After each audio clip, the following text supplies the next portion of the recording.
Hello everyone, and welcome back to another True Crime Mysteries video. Thank you all for being here. Today we're discussing what has been described as Canada's oldest and most high-profile murder investigation that has now recently been solved thanks to genetic genealogy. Let's get into it. It was on March 29, 1975 when 16-year-old Sharron Prior left her home in the Pointe St. Charles neighborhood in Montreal, Quebec. She left around 7:30 p.m., leaving her purse at home. Sharron was meeting a group of her friends as well as her boyfriend at a pizzeria only blocks away, but never arrived. Sharron was a sweet and bright teen. She had a caring and nurturing nature and had a particular affinity towards animals. She had dreams of becoming a veterinarian. She was known to be kind and warm and was a remarkable student with a bright future ahead. The oldest of 4 siblings, she was an excellent big sister and always set a good example for them. No one alerted Sharron's parents when she didn't show up at the pizzeria, as her friends had assumed she'd just stayed home that night. It wasn't until hours later, when she missed her curfew, that Sharron's parents figured out her disappearance and called law enforcement. Initially, detectives weren't concerned and felt that Sharron had probably just gone off with her friends, but her parents weren't convinced. Sharron always called home if there was a change in plans and was always home on time. She didn't have a history of running away, and in her bedroom was all her money and bus pass. As precious time passed, detectives eventually concluded that Sharron had been abducted, likely in the alleyway behind their home and on the way to the restaurant. No one saw or heard the abduction. Sharron's mother, Yvonne, remembered something. She said that Sharron had mentioned a strange man had been following her when she'd been walking home a few evenings before. Sharron had started getting male friends to walk with her home after dark. Detectives also believed another attack about an hour before Sharron's disappearance may have been connected. Blocks away from the alleyway Sharron may have been abducted from, 23-year-old Cheryl Roy was attacked a bit before 7 p.m. She was walking alone on her way to the pharmacy to grab diapers for her daughter when she saw a man walking in towards her on the other side of the alleyway. She said that he had his hands in his pockets and looked like he lived in the area. She didn't notice anything visually concerning about the man. She said he seemed very normal and thought he would just continue walking past her and she would go on her way. She continued, then suddenly heard footsteps running towards her. And when she turned around, she was shocked when the man that had walked past her was barreling towards her. The man grabbed her and pushed her against a building. She fought off her attacker, screaming and yelling. He had a knife which he pressed against her throat, telling her to shut up. She cut herself on the blade, pushing the knife away. She begged the man to take her purse, and he said, quote, "I don't want your purse. I want you. I love you." She said he grabbed her hair and was trying to drag her to an empty lot. He was saying, quote, "You're dead. You're not getting away from me. When I get through with you, I'll cut you to pieces." She screamed and struggled for about 6 minutes. Then a group of young boys started to run towards them. They had been investigating the screams. Cheryl knew one of the boys and called out to him. This forced her attacker to back away and run off. After the man ran away, she was helped into a nearby home and called the police. She described the man as about 6 feet tall, 200 pounds, Caucasian, with a mustache. She said he only spoke English and didn't have a French accent. He spoke in a calm, low voice during the entire attack.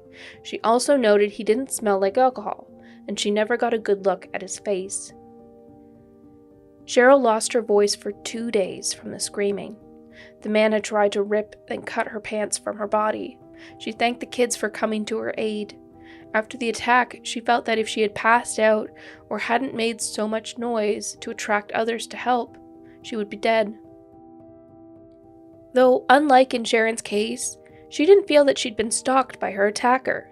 She didn't feel like she'd seen him before. The attack had felt completely random and unprovoked. It had been early in the evening, in a well-populated area, a bold attack. Detectives felt that 2 attacks in the same evening in the same area were not a coincidence. Cheryl did her best to work with police sketch artists and came up with this rendering. The sketch went around the neighborhood, but no one recognized the suspect. Detectives then turned to finding Sharron Prior. 3 days later, on April 1st, a local beekeeper's neighbor called and said that one of his gates to his far pastures was open. He hopped in his truck and went to investigate. Snow was still on the ground, and it was still too early for him to be opening up the hives, so during the winter months, he didn't really bother with checking his fields routinely. When he got to the gate, he noticed it was indeed open. The gate had a padlock on it, but he never actually clicked the lock down. It appeared that someone had come by, popped open the gate, and driven onto his field. He followed the tire tracks, initially assuming some kids had gone onto the property to joyride, but then instead discovered something shocking. In some bushes, what looked to be a pile of clothes, a suede jacket, but in the clothes was the body of the missing teen, Sharron Prior. Sharron was found naked from the waist down. Her jeans and underwear were recovered 5 feet from her body, caught in a bush. Detectives, as well as a medical examiner, believe that she'd been deceased for 1 or 2 days before she was discovered, coming to the conclusion that someone had held her captive for the weekend before dumping her body in the field.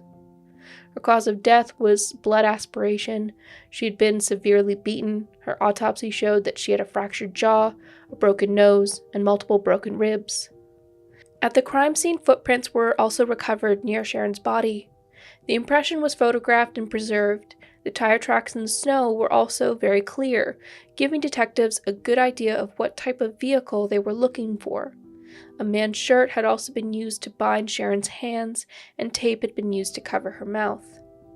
Based on the footprint impressions and the size of the shirt, they believed they were looking for a man around 6 feet tall and 200 pounds, which matched the body type of Cheryl Roy's attacker.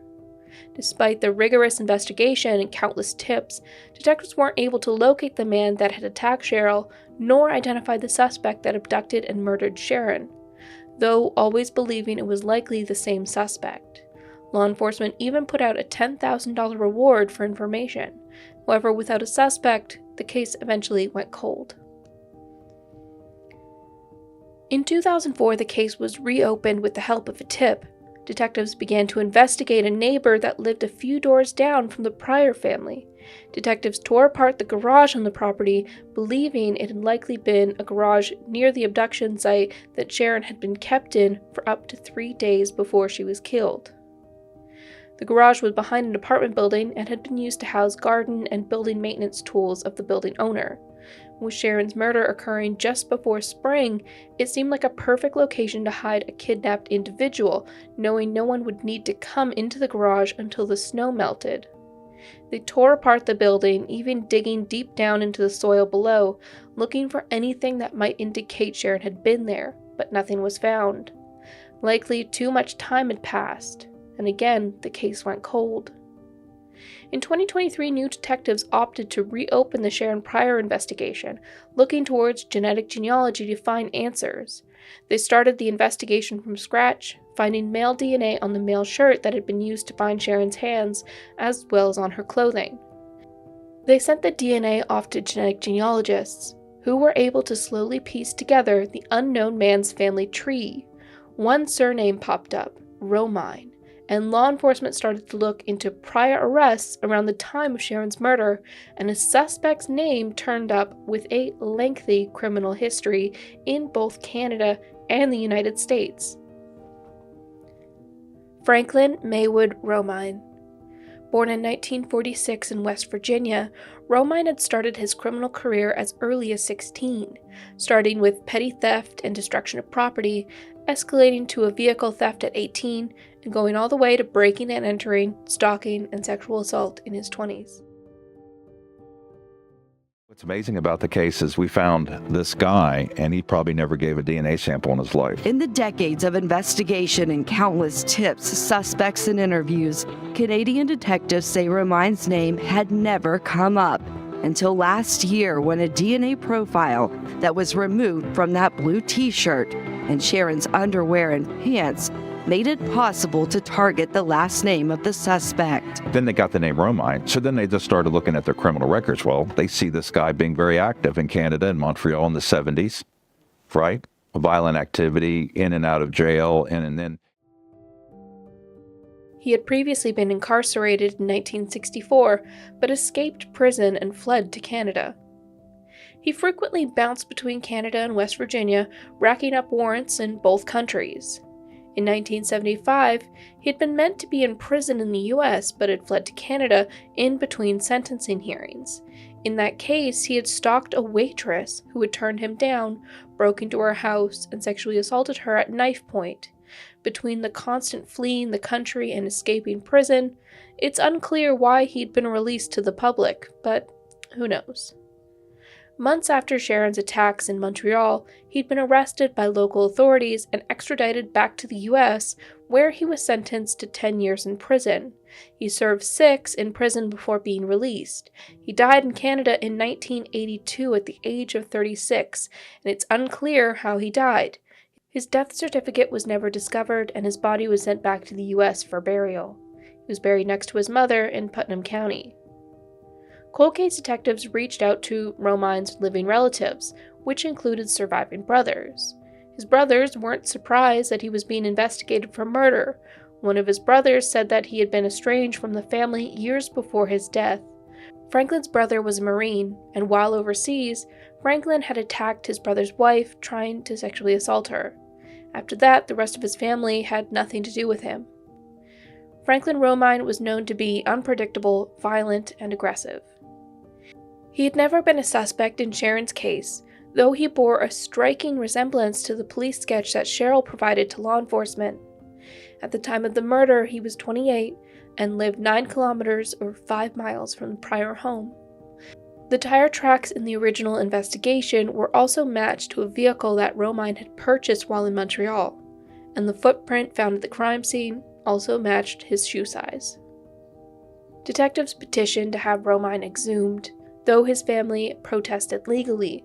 While they had provided DNA to give a familial match, they didn't want their mother's grave disturbed. They felt that with the proximity of Franklin's grave to their mother's, it would be impossible to exhume one without disturbing the other.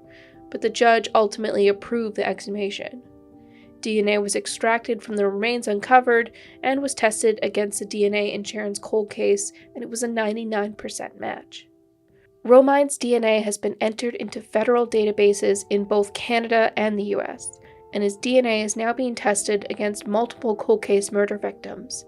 The FBI has also stepped in and is working with law enforcement agencies on both sides of the border to assist in determining any potential victims with similar circumstances. Sharron's mother, Yvonne, now 86, as well as Sharron's twin sisters, were given the news that her murder was finally solved after 48 years. They attended the press conference and spoke about who Sharron was before her murder, as well as thanking detectives for solving her cold case. It's hard to know where to start. We will start by saying how hard it was sitting through today's police presentation of Sharron's case, as it brought back many difficult memories once again. We are still grieving the loss of our daughter and sister, who was savagely murdered at the age of 16, March 29th, 1975. Life has not been easy for us since then, but Sharron has given us strength for the past 48 years, and especially today. Sharron is here beside us. Well, that's going to be it for this video. Thank you so much for sticking around to the end. As always, if you want to support the channel, the easiest way is to hit the like button. You can also subscribe and hit the notification bell so you don't miss my next upload. Other ways to support the channel are by joining my Patreon or channel membership. I also have merch, and you'll find all the links in the description box, plus a few extras. Don't forget to follow me on Instagram, TikTok, and Twitter for more. With that being said, thank you so much for being here and supporting what I do. It is very appreciated. That's it for me. I'll see you on the next one. Bye for now.